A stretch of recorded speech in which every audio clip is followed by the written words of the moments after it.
వైకుంఠ ఏకాదశి లేదా ముక్కోటి ఏకాదశి ఎందుకు జరుపుకుంటారో మీకు తెలుసా? సత్యయుగంలో మురా అనే రాక్షసుడు ఉండేవాడు. బ్రహ్మదేవుని ద్వారా వరం పొంది అనేక శక్తులు పొందుతాడు. ప్రజలను, విష్ణు భక్తులను, దేవతలను హింసించడం మొదలు పెడతాడు. అతడి బాధలు తట్టుకోలేక దేవతలు, ఋషులు కలిసి శ్రీ మహావిష్ణువును ప్రార్థిస్తారు.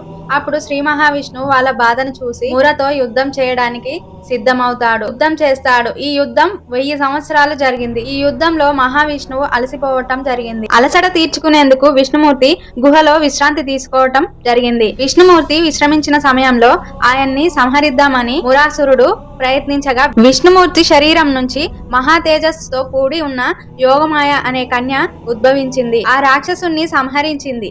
ఆ కన్య పక్షంలో 11వ రోజు ఉద్భవించింది కానుక ఆ కన్యకు ఏకాదశి అని నామకరణం చేశారు. నామకరణం చేసి మహావిష్ణువు వరమిచ్చెను. తనకు ఇష్టమైన తిథి ఏకాదశి అని. ఎవరైతే ఆ రోజు ఉపవాస దీక్ష చేస్తారో వారు సర్వవిధ పాపాల నుంచి విముక్తి పొందుతారని మహావిష్ణువు అభయమిచ్చెను. ఇలా కొంతకాలానికి ప్రజలు పాపాలు చేసి ఏకాదశి రోజు ఉపవాసం ఉండి వాటిని తొలగించుకోవటం చూసిన పాపపురుషుడు బాధపడి మహావిష్ణువుని ఆశ్రయించాడు.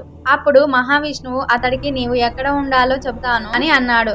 ఏకాదశి రాత్రి చంద్రోదయ సమయం 3 గ్రహాల కలయిక జరుగును. ఆ రోజు రాత్రి ఎవరైతే ఆహారాన్ని తీసుకుంటారో వారినే నువ్వు ఎవరైతే ఆత్మోన్నతికి ప్రాధాన్యత ఇస్తారో వారు ఎలాంటి ధాన్యాలు భుజించరాదు. ఏకాదశి రోజున అన్నం, పప్పు ధాన్యాలు భుజించిన వారికి పాప పరిహారం ఉండదని మహావిష్ణువు తెలిపినట్టు ఏకాదశి వ్రత మహత్యం పేర్కొంటుంది. ఏకాదశి రోజున అన్నం, పప్పు ధాన్యాలు తీసుకోకుండా పాలు, పండ్లు చంద్రోదయానికి ముందే తీసుకొని హరినామ స్మరణతో గడిపిన వారికి మహావిష్ణువు అనుగ్రహం కలిగి ఏకాదశి పుణ్యఫలం లభిస్తుందని పురాణాలు చెబుతున్నాయి. వైకుంఠ ఏకాదశి రోజు స్వామి ఉత్తర ద్వారం వైపు నుంచి దర్శనమిస్తారు కాబట్టి ఉత్తర ద్వార దర్శనం మహా మంచిదని, ఆ రోజు ముక్కోటి దేవతలకు దర్శనం కూడా దక్కుద్దని పురాణాలు చెబుతున్నాయి.